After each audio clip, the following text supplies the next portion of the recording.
तो अगर मैं आपसे कहता हूं कि जो ये दिशा है बच्चों, ये जो दिशा है, अगर मैं आपसे पूछता हूं ये जो ब्लू कलर के एरो हैं, कोई विद्यार्थी बताए कि ये कौन सी फील्ड है, इलेक्ट्रिक फील्ड की magnetic field?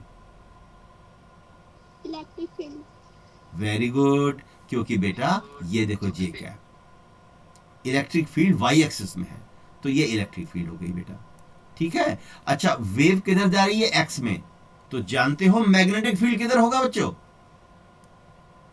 Z axis. Z Z. केवल और केवल जेड एक्सिस में होगा, क्योंकि आपको पता है कि ट्रांसवर्स नेचर होती है। ये बहुत ही ज्यादा इंपॉर्टेंट बात आपके सिलेबस में है। अच्छा बच्चों, अब हम बात करते हैं, ये फ्रीक्वेंसी है आपको दे रखी है, इलेक्ट्रिक फील्ड आपको दे रखी है। इलेक्ट्रिक फील्ड की वैल्यू आप लिखेंगे 6.3 वोल्ट पर मीटर, ये मैग्नीट्यूड में है बच्चों, क्योंकि उन्होंने हमको डायरेक्शन भी दी है, हमने डायरेक्शन के लिए डायग्राम बना लिया और यहां मैग्नीट्यूड लिख ली। अब आपसे पूछा है calculate B at this point. अब एक देखने वाली बात यह है कि बी के ऊपर एरो लगा है,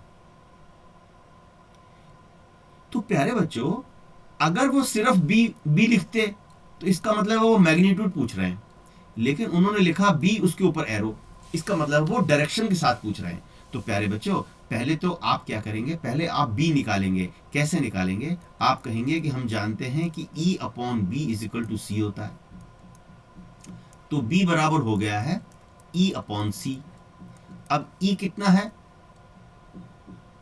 E है 6.3, है ना बच्चों, 6.3 है, और C होता है 3 इंटू 10 की पावर 8 बच्चों, 3 इंटू 10 की पावर 8। तो जरा मुझे बच्चों बताओ तो सॉल्व करके कितना आंसर आएगा? 2.1 इंटू 10⁻⁻8। क्या बोला?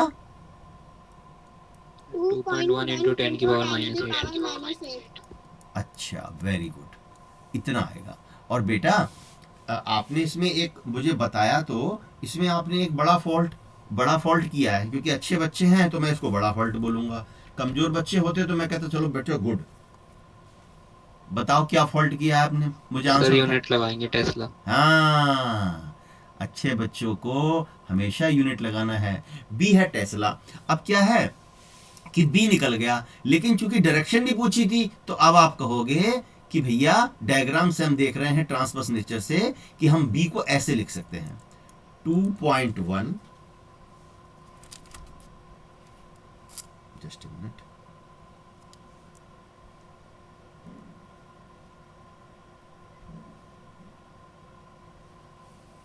बच्चों इसको लिखेंगे हम 2.1 इंटू 10 की पावर, बच्चों 2.1 इंटू 10 की पावर -8 टेस्ला, 2.1 10 की पावर -8 टेस्ला। और प्यारे बच्चों अगर सबसे बड़ी बात, आपने ये लगाना नहीं भूलना है,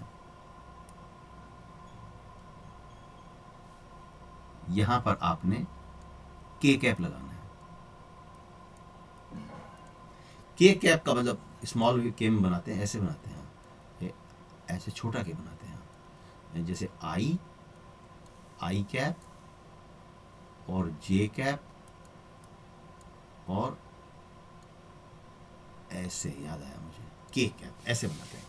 तो आप लिखेंगे सारा करके, आप लिखेंगे छोटा सा के बना के उस पर कैप लगा देंगे, तब आपको पूरे नंबर मिलेंगे, या आप लैंग्वेज में लिख देंगे, या आप डायग्राम बना के मतलब एक्सप्रेस करेंगे। तो बच्चों ये एक बहुत ही ज्यादा इंपॉर्टेंट क्वेश्चन था, मैं आपको अच्छे से बता पाया, मुझे उम्मीद है। प्यारे बच्चों अब मैं एक अगला, ये देखो, अब देखने वाली बात यह है बच्चों, सबसे बड़ी बात देखने वाली बात क्या है कि ये एनसीईआरटी सॉल्व एग्जाम्पल है, और मैंने आपको कहा है कि एनसीईआरटी की सॉल्व एग्जाम्पल और बैक क्वेश्चन यही आपको 100% मार्क्स की ओर ले जाएंगे। अब प्यारे बच्चों एक और क्वेश्चन देखते हैं, यहां पर क्या दे रखा है, light energy with A flux of 18 what पर सेंटीमीटर स्क्वायर, 18 वॉट पर सेंटीमीटर स्क्वायर।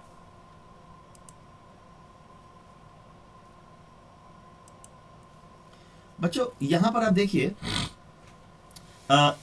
एनर्जी फ्लक्स है 18 वॉट पर सेंटीमीटर स्क्वायर।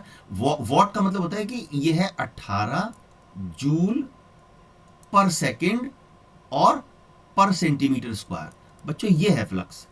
तो आप समझ सकते हैं कि फ्लक्स की परिभाषा को क्या हुई। फ्लक्स की परिभाषा हो गई कि एनर्जी फॉलिंग, देखो energy falling per unit time per unit area, उसको एनर्जी का फ्लक्स कहते हैं। जैसे मान लीजिए ये कोई सरफेस है बेटा, इसके ऊपर सूर्य का प्रकाश गिर रहा है। सूर्य का प्रकाश इलेक्ट्रोमैग्नेटिक वेव होता है। अब कोई कहे कि इस पर कितना फ्लक्स गिर रहा है, तो आपको मान लीजिए कोई कहता है कि 20 जूल पर सेकेंड पर मीटर स्क्वायर, है ना। तो एनर्जी फॉलिंग पर सेकेंड पर यूनिट एरिया को हम एनर्जी का फ्लक्स कहते हैं। तो ये आपको 18 दे रखा है। देखिए एनसीईआरटी का क्वेश्चन है, falls on a non reflecting surface. Non reflecting surface मतलब सारा एब्जॉर्ब होने वाला है। अगर सरफेस का एरिया 20 सेंटीमीटर स्क्वायर है, 20 इंटू 10 की पावर -4 मीटर स्क्वायर, तुरंत बदल लेंगे। तो average force exerted on the surface during 30 minute time आपको निकालना है बच्चों। तो इसमें बच्चों आप देखिए कि फ्लक्स आपको दे रखा है और सबसे पहले आपको निकालना है बच्चों, क्या निकालना है? एक तो आपको निकालना है फोर्स। अब वैसे तो थोड़ा सा टिपिकल क्वेश्चन है कि भाई फोर्स हम कैसे निकालेंगे बच्चों, फोर्स कैसे निकालेंगे? तो सबसे पहले हम आपको बताएं कि एनर्जी कितनी गिर रही है। ये देखें, हम आपसे बताते हैं कि कितनी एनर्जी गिर रही है बच्चों। जानते हो कितनी एनर्जी गिर रही है बच्चों? देखो आपको फ्लक्स दे रखा है और आपको केवल एनर्जी चाहिए। तो आपको मैं बताऊं कि आप एनर्जी में मल्टीप्लाई करो एरिया से और मल्टीप्लाई करो टाइम से, तो आपको एनर्जी मिल जाएगी। समझ रहे हैं ये बात? तो जो टोटल एनर्जी गिर रही है वो इतनी है, मतलब फ्लक्स को मल्टीप्लाई करना पड़ेगा, ये फ्लक्स है। अच्छा, कोई बच्चा मुझे बताए कि फ्लक्स कितना है? 18 जूल पर सेकंड पर सेंटीमीटर। 18 है ना बेटा। तो 18 का जो यूनिट है प्यारे बच्चों, आप देखिए कि इस 18 का यूनिट क्या है। 18 का यूनिट है जूल पर सेकेंड पर मीटर स्क्वायर। एनर्जी फॉलिंग पर सेकेंड पर यूनिट एरिया। अब इसमें मैं मल्टीप्लाई करूंगा एरिया से। एरिया है ये वाला, तो 20 इंटू 10 की पावर -4, ये एरिया हो गया। और टाइम कितना है बेटा? 30 मिनट। 30 मिनट का मतलब हो गया 30 इंटू में 1 मिनट में 60 सेकेंड होते हैं ये। अब आप देखो सेंटीमीटर पर माइनस है बेटा, 10 to the power -4 एक्स्ट्रा आएगा एक और जगह। ये आ गया 20 इंटू, सर ने फ्लक्स भी सेंटीमीटर स्क्वायर में। सेंटीमीटर स्क्वायर है ना, वहाँ पे भी उसे मीटर स्क्वायर में चेंज करना होगा। अच्छा बिल्कुल सही तुमने कहा बच्चों। इसको भी मीटर स्क्वायर में बदलना पड़ेगा, या फिर हम क्या एक काम करें, इसको ना बदलें। क्यों बच्चों? ऐसा कर सकते हैं कि हम जैसे ये सेंटीमीटर स्क्वायर में है ना बच्चों, तो हम क्या करते हैं, इसको यहां नहीं लगाते ये, ठीक है। अब इसका यूनिट क्या हो गया? सेंटीमीटर स्क्वायर, और इसका हो गया सेकंड। बहुत अच्छी बात आपने पकड़ी बच्चों। अब हम यहाँ पे ऐसा देखते हैं, जब मल्टीप्लाई हम करेंगे बच्चों, तो मल्टीप्लाई करेंगे तो सेंटीमीटर स्क्वायर से ये कट गया और सेकंड इनवर्स से सेकंड कट गया। तो यहाँ हमारी जो एनर्जी आ गई ना बच्चों, वो एनर्जी इतनी आ गई 18 इंटू में 20 इंटू में 1800 जूल। बच्चों इतनी एनर्जी आई है, इतनी एनर्जी आई। इसको हम सॉल्व करेंगे बच्चों, तो 6.48 इंटू 10 की पावर 5 जूल आएगा है। अब आपने इस क्वेश्चन में यह सीखा कि अगर आपको फिलहाल सरफेस पर गिरने वाला फ्लक्स दे रखा है, फ्लक्स और एनर्जी निकालनी है, तो आप ऐसे निकालेंगे फ्लक्स इंटू में एरिया इंटू में टाइम, है बच्चों। ये आपने सीखा। तो एनर्जी निकल गई बच्चों, एनर्जी निकल गई। अच्छा, अब आप इन्होंने पूछा है आपसे फोर्स। अब देखो एनर्जी निकलने के बाद हम क्या करेंगे बच्चों? एनर्जी निकल गई प्यारे बच्चों, तो एक फार्मूला आपको बताऊं, आपको मैंने बताया था इलेक्ट्रोमैग्नेटिक वेव में बताया था कि जो मोमेंटम होता है ना बेटा, वो एनर्जी अपॉन में सी होता है। क्या किसी विद्यार्थी को याद है कि फोटोन का मोमेंटम या तो h बाई लैम्डा होता है या फिर E बाई सी होता है? अच्छे बच्चों को याद होगा। तो वही E बाई सी से मैं इसका मोमेंटम निकाल रहा हूं 6.48 इंटू 10 की पावर 5 डिवाइड बाई 3 इंटू 10 की पावर 8। जब इसको सॉल्व करेंगे आप तो 2.16 इंटू 10 की पावर -3 आएगा, जिसका यूनिट होता है किलोग्राम मीटर पर सेकेंड। यूनिट का बहुत ध्यान रखना। देखो एनर्जी हमने जूल में निकाली है, बीच में सेंटीमीटर का मसला आया था, वो हमने इस तरह से सॉल्व कर लिया था, और ये मीटर पर सेकेंड में है, ये जूल में है। तो मोमेंटम इतना आ गया किलोग्राम मीटर पर सेकेंड में है बच्चों। अब मोमेंटम आने के बाद अब फोर्स निकलेगा बच्चों। आपको मैं बता दूं न्यूटन का दूसरा नियम क्या कहता है कि फोर्स बराबर P2 minus P1 upon delta T होता है। P2 minus P1 upon delta T होता है बच्चों।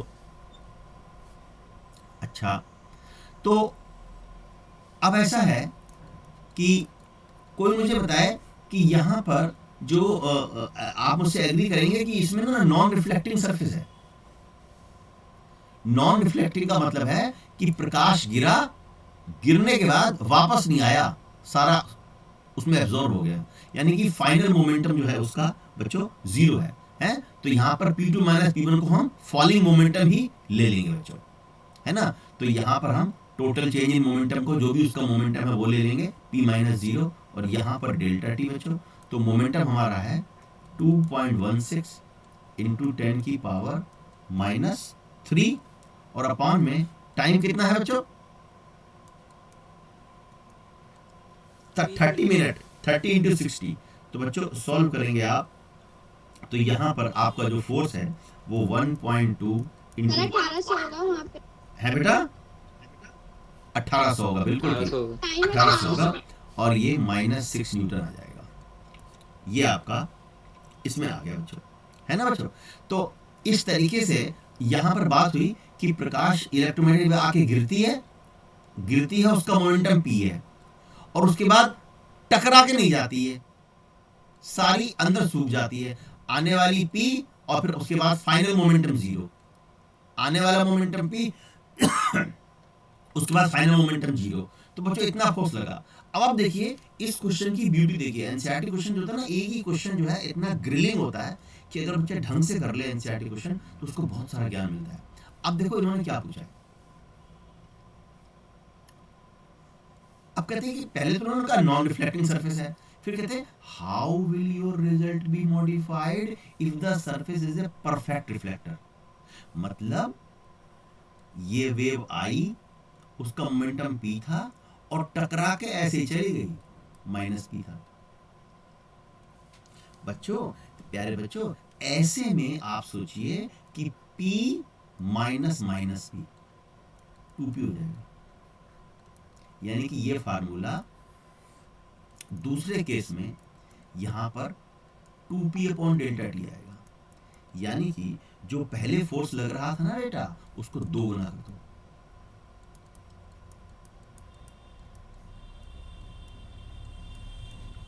तो अगर आपने ध्यान से मेरी बात को सीखा होगा तो आपने देखा होगा कि केवल प्योरली थ्योरी पढ़ने में और न्यूमेरिकल करने में कितना फर्क है। इस न्यूमेरिकल ने आपको कितनी सारी बातें समझाई। आई होप आपकी समझ में आई होंगी बच्चों। अब हमारे पास टाइम कम है, तो अब हम आगे चलते हैं अगले क्वेश्चन की ओर। ये थोड़ा सा हायर ऑर्डर थिंकिंग क्वेश्चन था बच्चों।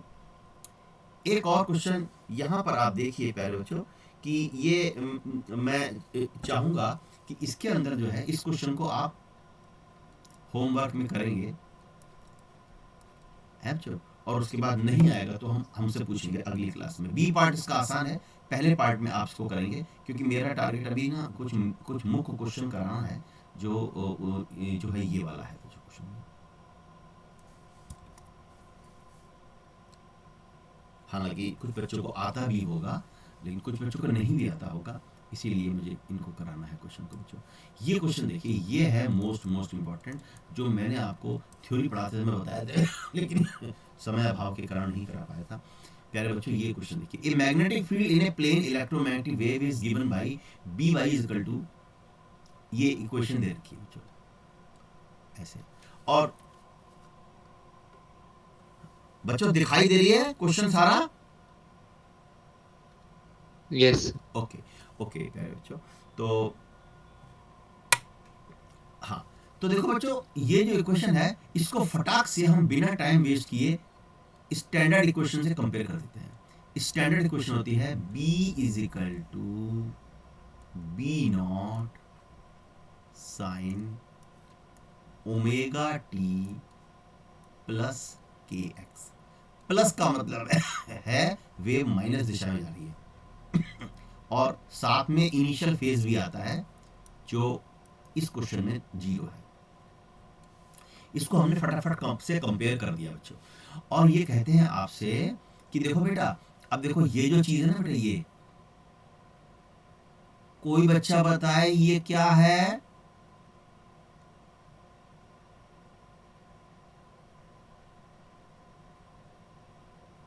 सर के है ये, और बेटा के को वेव कांस्टेंट कहते हैं बेटा, और के की वैल्यू होती है, ये मैं बताई नहीं थी उस दिन, 2 पाई बाई लैम्डा है बेटा।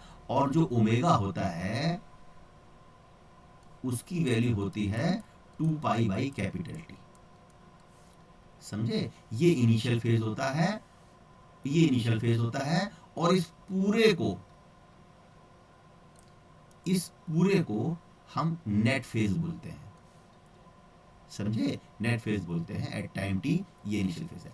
तो ये इक्वेशन है। अब हमने इसमें से ये देख लिया, कंपेयर कर लिया। अब कह रहे हैं व्हाट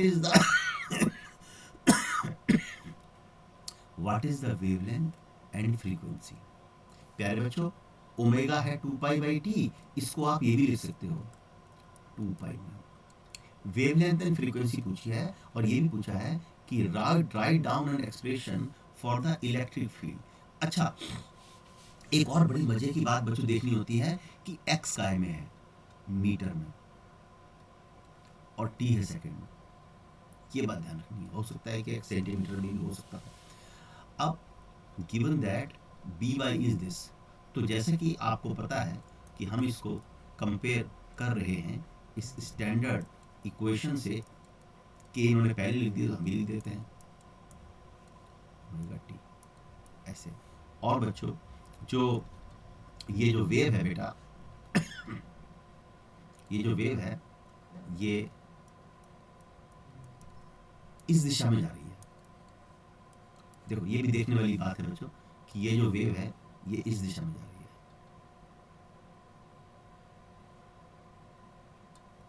इस दिशा में जा रही है, माइनस एक्स में जा रही है, क्योंकि यहाँ पर प्लस का साइन है।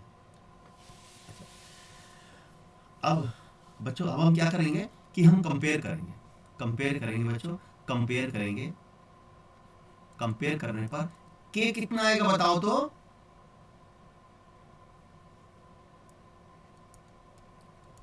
0.314 इंटू 10 की पावर 3 है बच्चों। तो इतना आएगा के। और बताओ बच्चों के का फार्मूला क्या होता है? 2 पाई बाई लैम्डा। हाँ, यहाँ पर बेटा लिख देंगे 2 pi by lambda is equal to 0.314 into 10 की पावर 3, और अपने जहन में रखेंगे कि लैम्डा मीटर में आएगा क्योंकि यहाँ पर डिस्टेंस की यूनिट मीटर में है। तो प्यारे बच्चों, इसको आप जब सॉल्व करेंगे बच्चों, जब आप इसको सॉल्व करेंगे बेटा, तो आपकी जो इक्वेशन है जरा देखते हैं कि लैम्डा कितना आने जा रहा है। लैम्डा इज इक्वल टू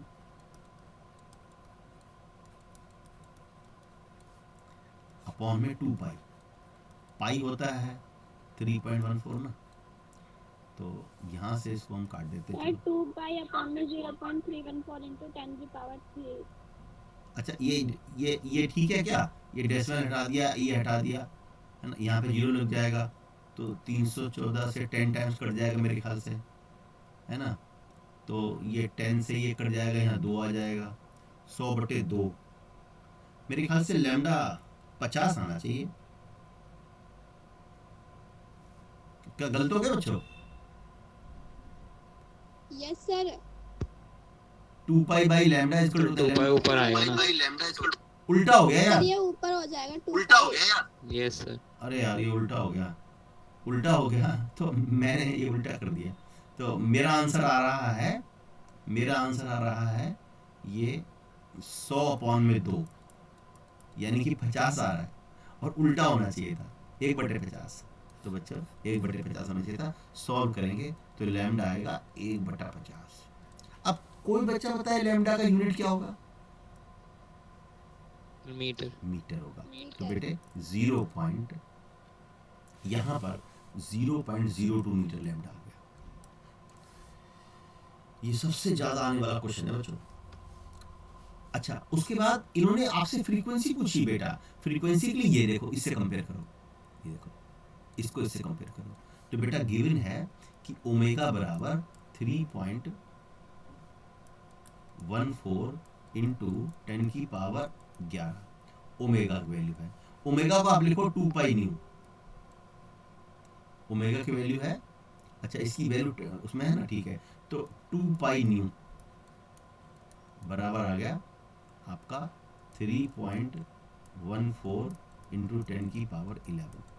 यहां से बच्चों आप सॉल्व करेंगे तो आपका ओमेगा भी आ जाएगा बच्चों। सॉल्व करके आप ओमेगा निकाल लेंगे बच्चों। और एक सबसे बड़ी बात जो आप अच्छे से जानते भी हैं, बस उसको बताना मेरा यहाँ पर कर्तव्य है कि इलेक्ट्रिक फील्ड का आपको डेरिवेशन एक्सप्रेशन पूछा है। तो बेटा यहाँ पर आप मुझे बताइए कि बी नॉट, कोई विद्यार्थी मुझको बता सकता है कि बी नॉट कितना है? 3 इंटू 10 की पावर -7। और बी का यूनिट यार क्या है? ये देखो बच्चों, टेस्ला। देखो प्यारे बच्चों, अगर हो सकता है कि आपको भ्रमित करने के लिए यहाँ पर मिली टेस्ला लिखा होता तो आप बी को मिली टेस्ला लिखते, उसको बदलना पड़ता है आपको। ये ध्यान रखना है, यूनिट का ध्यान रखना है। तो ये बच्चों टेस्ला में है। तो आपको इलेक्ट्रिक फील्ड का डेरिवेशन निकालने के लिए इलेक्ट्रिक फील्ड चाहिए, तो E naught is equal to B naught by C करेंगे आप बच्चों। E naught is equal to B naught into C होगा। ई नॉट अपॉन, अच्छा हाँ sorry, E naught upon B naught C क्या होता है formula? E naught upon B naught is equal to C, हाँ सॉरी, तो E naught is equal to B naught into C आएगा बच्चों। और बी नॉट है 3 इंटू 10 की पावर -7 इंटू में 3 इंटू में 10 की पावर 8 बच्चों। ये 90 आ गया, 90। और इसका यूनिट क्या लिखोगे बेटा? लिखोगे न्यूटन पर कूलम, या लिख सकते हो वोल्ट पर मीटर, दोनों ही रखेंगे। तो बच्चों यहाँ पर ये हमने लिख दिया ई नॉट की वैल्यू। अच्छा प्यारे बच्चों, जब हमने ई नॉट की वैल्यू लिख दी तो अब हम बेधड़क कहेंगे, अपनी इक्वेशन को हम ऐसे लिखेंगे बच्चों। हम कहेंगे कि भैया ई का फॉर्मूला होगा ई नॉट साइन, जैसे ऊपर के एक्स प्लस ओमेगा टी। और इलेक्ट्रिक फील्ड किस दिशा में होगी, कोई होनहार बच्चा बताएगा? सर के कैप। बेटा देखो, मैग्नेटिक फील्ड वाई में है, वेव एक्स में जा रही है, तो इलेक्ट्रिक फील्ड के में होगी बच्चों। तो यहाँ पर बच्चों आप के कैप लगा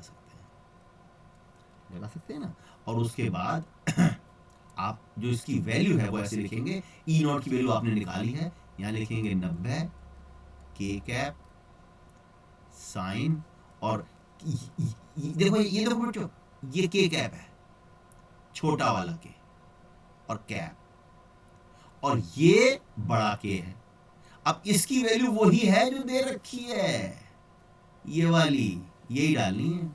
तो 0.314 इंटू 10 की पावर 3 एक्स, ओमेगा भी वही है 3.14 10 की पावर 11 और टी। प्यारे बच्चों, और यूनिट लगाना बिल्कुल नहीं भूलेंगे, यूनिट लगाना बिल्कुल नहीं भूलेंगे बच्चों। आप यहाँ पर सब कुछ करके लगा देंगे न्यूटन पर कूलम। तो प्यारे बच्चों, अगर ये न्यूमेरिकल आता है तो आप समझिए 3 नंबर का चैप्टर है और 3 नंबर का ये न्यूमेरिकल है।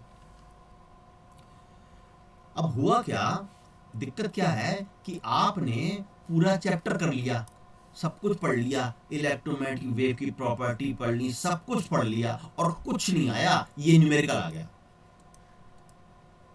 अब फंस गए, 0 नंबर मिलेंगे। पेपर सेटर का मन है उसे इलेक्ट्रोमैग्नेटिक वेव में से डिफिकल्ट चीज लेनी है, उसने न्यूमेरिकल ले लिया। अब आप गए, आपके नंबर गए। इसीलिए बच्चों आपको theory, conceptual question, previous year question, NCERT के बैक क्वेश्चन और एनसीईआरटी के सॉल्व एग्जाम्पल, ये सारा पढ़ना है, 100 नंबर लेने हैं। और जिस बच्चे के जो है ना 100 में से 100 फिजिक्स में आ गए तो समझ लो बहुत आसान है, मुश्किल नहीं है, बस आपने अप्रोच ठीक रखनी। थ्योरी पढ़ो, कॉन्सेप्ट क्लियर करो, सीबीएसई के प्रीवियस ईयर क्वेश्चन करो जो फटाफट होते जाएंगे। फटाफट जब आपको थ्योरी पढ़ ली, कॉन्सेप्ट क्लियर कर लिया आपने, तो आपके क्वेश्चन यूं हो जाएंगे फटाफट। फिर आपने एनसीईआरटी के सॉल्व एग्जाम्पल कर लिए सिलेबस वाले और बैक क्वेश्चन कर लिए, कुछ करने की जरूरत नहीं, आपका जेईई मेंस भी क्लियर है। तो बच्चों ये हमने हालांकि थोड़ा थोड़ा धीरे धीरे हो पाया, लेकिन हमने आपको एक बहुत अच्छा क्वेश्चन कराया। अब प्यारे बच्चों देखते हैं,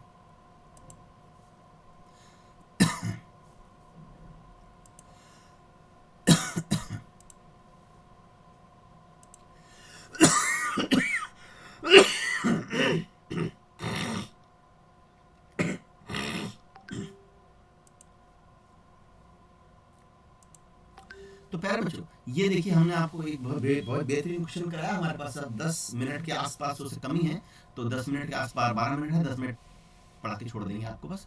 पहले बच्चों अब देखो ये एक beam of light travelling along axis magnetic field, ये बी नॉट हो गया बच्चे, ये ओमेगा बाहर इन्होंने ले लिया है, तो उसके बाद इसे ओमेगा मल्टीप्लाई कर दो, है ना।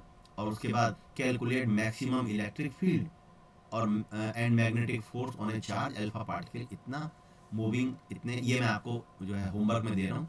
इस क्वेश्चन को आप इस क्वेश्चन का स्क्रीनशॉट ले लीजिए और सॉल्व करके मुझे भेजिएगा कि आपका क्या आंसर आता है। अब यहाँ पर ये कुछ एनसीईआरटी के जो है अनसॉल्व क्वेश्चंस हैं, जिसमें से पहला क्वेश्चन अब जो है डिस्प्लेसमेंट वेक्टर का चक्कर है इसके अंदर, तो उसको छोड़ देते हैं। दूसरा क्वेश्चन डिस्प्लेसमेंट का चक्कर है, छोड़ देते हैं। तीसरे क्वेश्चन का आते हैं बच्चों। देखो व्हाट फिजिकल क्वांटिटी, ये पेपर में आया हुआ है, सीबीएसई बोर्ड में आया हुआ है। What physical quantity is same for X ray of wavelength इतना, उसके बाद विजिबल लाइट ऑफ वेवलेंथ इतना and radio waves of wavelength इतना। मेनी टाइम्स पेपर में आया हुआ है, पेपर में आया हुआ है। तो आंसर है speed is same for all wavelength. Wavelength अलग अलग है लेकिन स्पीड सबकी सेम होती है प्यारे बच्चों। अब दूसरा क्वेश्चन देखते हैं। A plane electromagnetic wave travels along z axis, what can you say about the direction of electric field and magnetic field vector if the frequency is 30, what is wavelength? अच्छा, wave जा रही है z में बच्चों, wave जा रही है z में, तो बताओ E और B किस में होंगे? एक्स एंड वाई में है बच्चों। तो सिंपल है, ये देखो पढ़ लेंगे इसको, लैम्डा ये आ गया बच्चों, है ना। First the going gets tough and then the tough gets going. पांचवा क्वेश्चन देखते हैं। ए रेडियो कैन ट्यून इतनी से इतनी फ्रीक्वेंसी,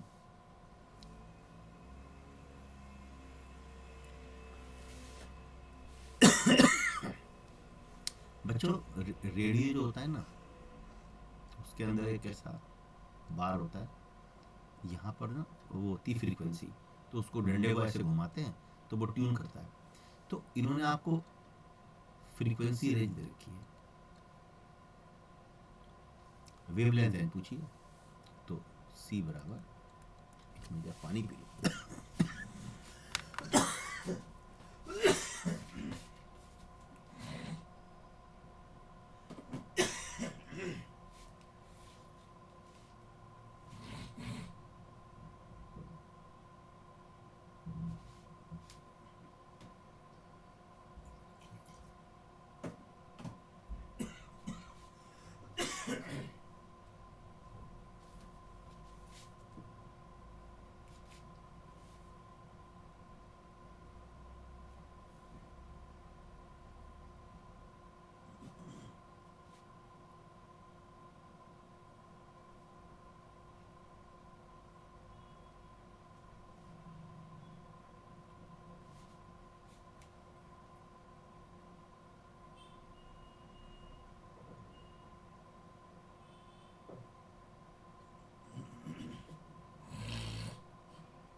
बस बच्चों 5 मिनट छुट्टी करता हूँ।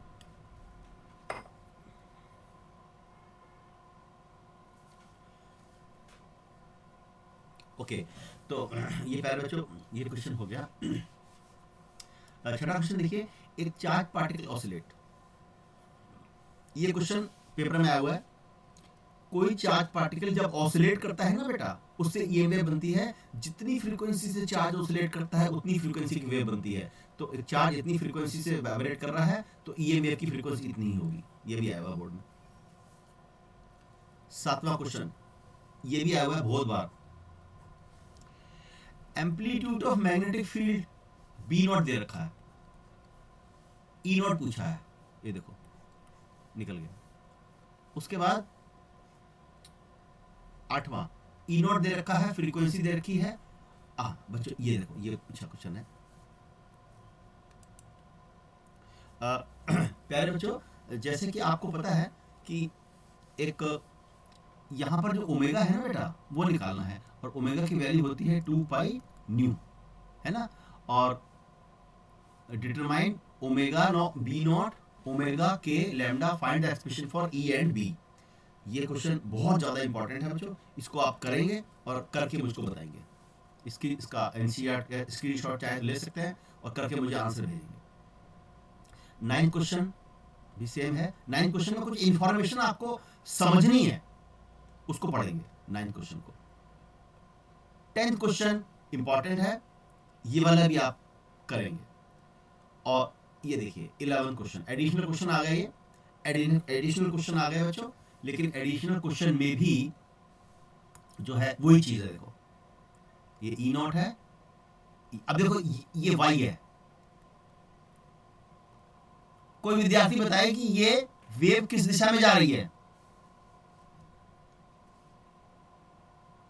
सर वाई वाई एक्सिस, बताओ।